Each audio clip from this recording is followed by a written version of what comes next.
Elbilen Norges største klimapolitiske satsing.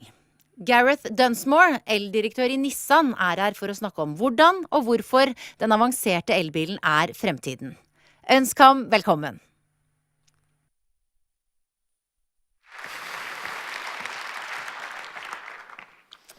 Good afternoon, and thank you very much for giving me the opportunity to spend a few minutes to look at the future of mobility. But before we look at the future, I always think it's good to learn a few lessons from the past. And most of you probably know about Nissan's recent past in electrification. But in fact, our past with electrification started in 1947, when we introduced the Tama in Japan. And it was in response to a fuel crisis that was unprecedented following World War II. And if we think about today, and the introduction of the Nissan Leaf and the ENV200, that's starting to be pertinent because it's being introduced in response to a much bigger crisis and much bigger challenges that we face today. And since we launched the Nissan Leaf and the ENV200, we've sold over 300,000 of these vehicles. That doesn't really matter. What matters is over 3.5 billion kilometers that our customers have driven that are zero emissions. And you know what? Every single one of those customers that I speak to enjoys those zero emission kilometers and would never go back to an internal combustion engine vehicle. And here in Norway, that's the most evidence that we can provide you. Every 1 in 2 vehicles that we sell in Norway is electric this year.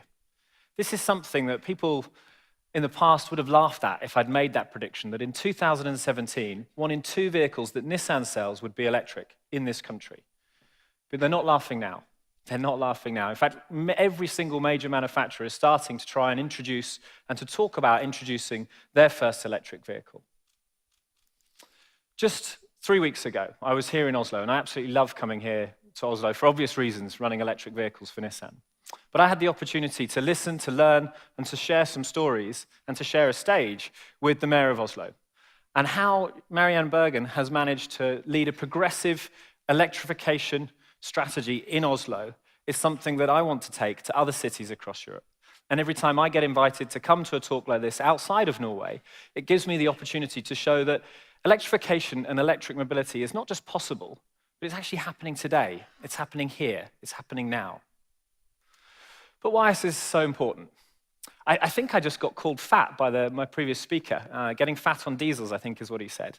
I'm not so sure I am that fat, but the importance of this is about the challenges that we face in society. With the urbanization that we're going through, the increasing pollution levels, the rising congestion levels are things that we need to deal with. But for me personally, when I came home from work, and I live in Paris, when I came home from work in 2012, and my daughter said to me, "Daddy, today I was stopped from playing football at lunchtime." She was stopped from playing football at lunchtime because of record levels of pollution in Paris. This isn't Beijing, this isn't some far-off country, this is here, this is in Europe. And we have a duty to take responsibility for this.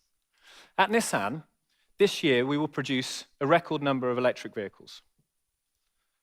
We have the ability in our plant with our solar powers and our wind farms to ensure that every single one of those vehicles is produced by zero emissions power. And it's a good job too, because in the future, we're going to go electric. We stood in Oslo a few weeks ago, and my chairman predicted that in 10 years' time, 30% of all vehicles in Europe will be electric of some form. I think if we look at Norway, that prediction is conservative. But in the future, mobility means so much more. It's much more than just electrification. For us, it's about intelligent mobility. It's about providing intelligent zero-emissions power. It's about providing intelligent driving solutions to reduce traffic accidents. And it's about integrating your vehicle into society. It's not just about millennials, it's not just about connecting to your smartphone, it's also about connecting to the world around us. So we're now launching the new Nissan Leaf, and we see this as our icon of intelligent mobility. It has a longer range battery, it has the ability to now drive hands-free, feet-free on highways, and it has the ability to park with one button, just by pushing that button down with your finger. But more importantly than that, it has the ability to connect into the world around it. It integrates into the energy network. And we'll talk about that a little bit more in a moment. The sustainable business is also something that's vital to us at Nissan. And we are delivering more and more businesses the chance to move to electric vehicles with the launch of the longer range ENV200 next year. So I believe this is the future. But why is it the future? For me, it's because we're going to be providing safer vehicles. We're going to be providing a more enhanced, a more modern driving experience. But on top of that, we're going to improve the quality of life. And we have a bigger role in society to play than just mobility. To do that, we need an electric ecosystem. It's about looking at the car, the infrastructure, the battery, and about power itself. Let's take an example of a terraced house in London. We have the ability today to be able to harness the power from the sun, to store up that power during the day in a storage solution in your home, to then charge your car overnight with zero emissions power for free forever. We then have the ability to use that power that's in your vehicle when you come home at the end of the day to put that energy back into your grid, back into your home, and back into your neighbor's home, providing an intelligent mobility solution that lowers the cost of mobility and that reduces the impact on the environment, not just from your driving needs. And as we do that, we need to get to a world which is smarter, and we need to start connecting to that world around us. We need to start working with cities, with governments across Europe to provide these solutions, not just for private businesses, not just for private customers, but for cities as well. And we painted a little picture of this recently with the launch of our intelligent mobility concept, the IMX in Japan last week. And that vehicle has the ability to drop you off at an airport, to go and park itself on its own, and then to park for free because it can provide energy back to the airport. It starts to sound a little bit like science fiction, but it's not. At Nissan, we're making intelligent mobility accessible to all.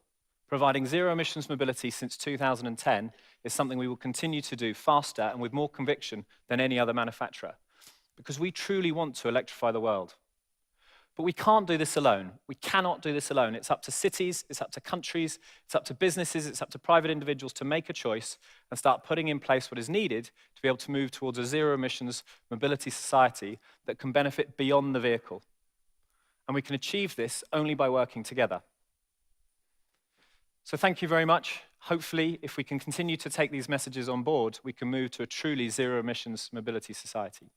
Thank you.